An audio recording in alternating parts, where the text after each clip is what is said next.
Being a child of the 1970s, I was subjected to, admittedly, sometimes willingly, the talk and variety shows of Merv Griffin and Mike Douglas. Both were fairly famous singers of their times, but aside from Merv's ability, to create incredible game shows, see Jeopardy!, they ended up making their real meat and potatoes by churning out afternoon content for housewives, the elderly, and the kids, for whom at that time television consisted of 6 or 7 channels. This is why, by the way, if you're subjected to listening to Christmas classics in a car ride with a person of a certain age and kids, you would call them grandparents, we can tell you who's singing. Almost every song. From Perry Como to Peggy Lee, Ella Fitzgerald to Mathis, Bing Crosby, obviously, to Andy Williams, the Mills Brothers, Dino Sinatra, and Tony Bennett, who actually comes from that era, but who also fortunately decided to hang around and not die until recently. And a frequent guest on these these talk shows was this little man named Truman Capote. Honestly, I did not understand this guy very much.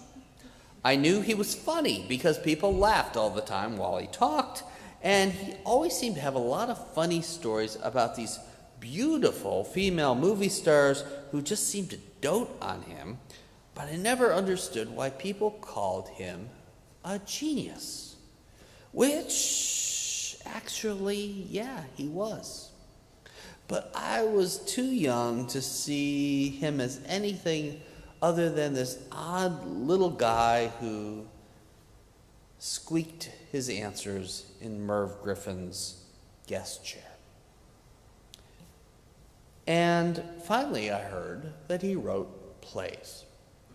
And Merv asked him at one point if he had gone to see one of his plays which had been produced on Broadway, and he said something like, well, once, but watching my plays is odd for me because my theater mostly exists in my mind. On this night, we can understand such a statement.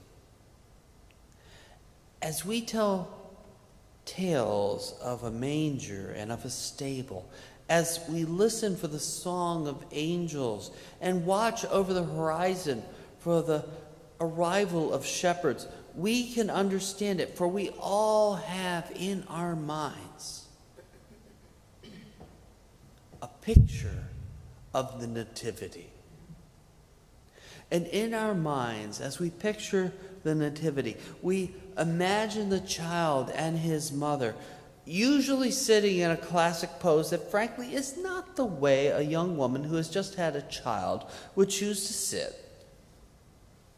We see Joseph, the animals, all gathered around and gazing with the shepherds and with us at the miracle.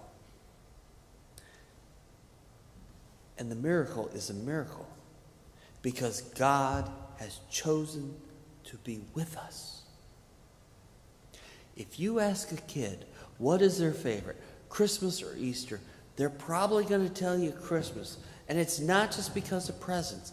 It's because God came to be with us. God showed up. That sticks with a kid because nothing says I love you to a kid, or maybe to any of us, like just being there. And as we imagine this nativity with the gentle light that seems to miraculously emanate from this baby, we sense that.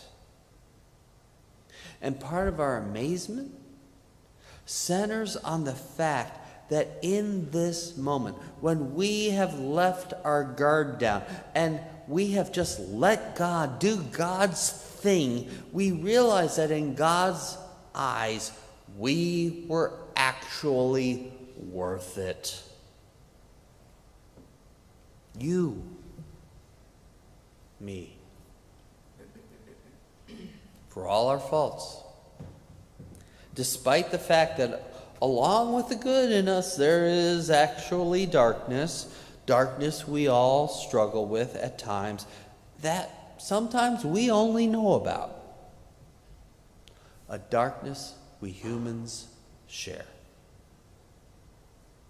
Despite that, God comes to you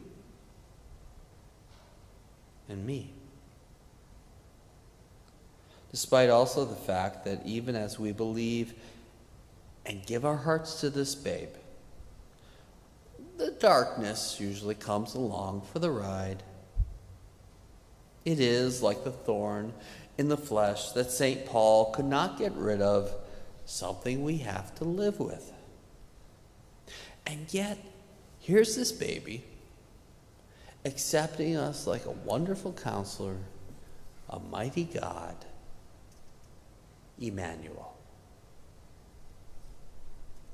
Tonight, as we hold this nativity, each in our own imagination, and realize that God comes despite our failings,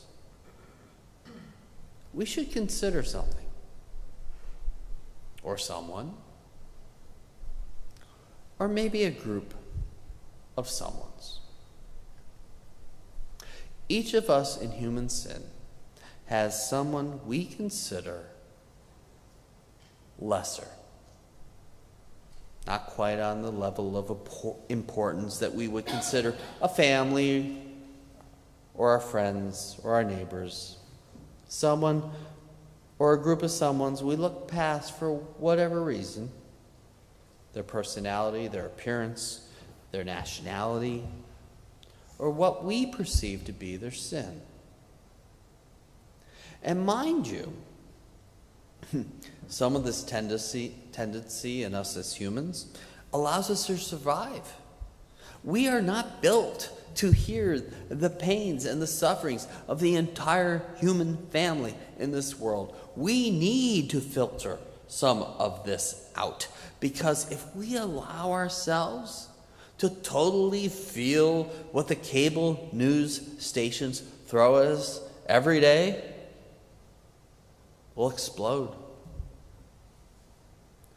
But think about those whom in your less than good moments you hold as lesser, and realize the nativity you hold in your imagination is not ultimately your own. It belongs to God. And just as we, in our unworthiness, have our place in it, just as we are invited to kneel before this manger, those we consider lesser, sinful, or whatever, also have a space. God loves them, just as God loves us. And God leaves a space for them in this scene, whether they currently choose to kneel or not, whether they feel they belong there or not, whether we feel they belong there or not. And that tells us our job is to love them as God has loved us. They're still God's. They're God's children. And our job is not to judge, but to love. Just as gathered around the manger, we are loved and not judged.